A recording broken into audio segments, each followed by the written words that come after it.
As you know, I use Math with Confidence. Let's just talk a little bit about how I use Canva to individualize with my preschooler and my kindergarten slash first grader. So a great example of this would be with numbers. So when we are going through numbers, I'll do lots of different ways of writing numbers, and some of them will be matched, like you can see on the screen: unicorns for my daughter who loves unicorns, and space for my son who loves space. And then I'll do certain things depending on the season, like doing 10 frames on Santa Claus for the holiday Christmas that we celebrate.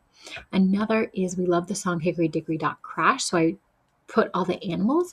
I played the song Hickory Dickory Dock Crash. My kids would find the animals that I cut out.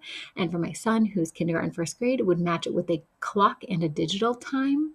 And my daughter would just match it with the number to practice recognizing the numerical, the number itself, visually recognizing. And then because she loves rainbows, when we're learning phonics, we'll do different like rainbow letters instead when we're practicing, rather than do anything kind of that's boring.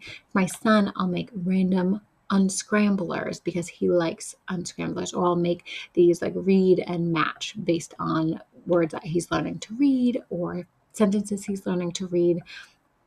And I'll do all sorts of, again, space themed. So when I'm doing 10 frames or anything like that, I may do space themed. I may do rainbows for my daughter.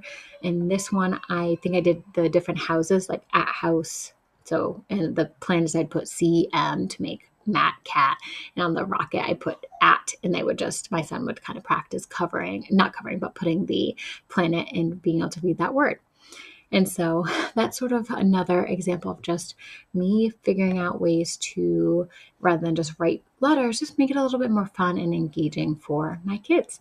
So hopefully that helps you. I think the last example I will do is I'm always trying to find different countries and continents, just pictures, things that are really pleasing visually for my kids. As I introduce, I'll put them in our morning basket and just kind of talk about what the pictures are as we go into some of the exploration of that country.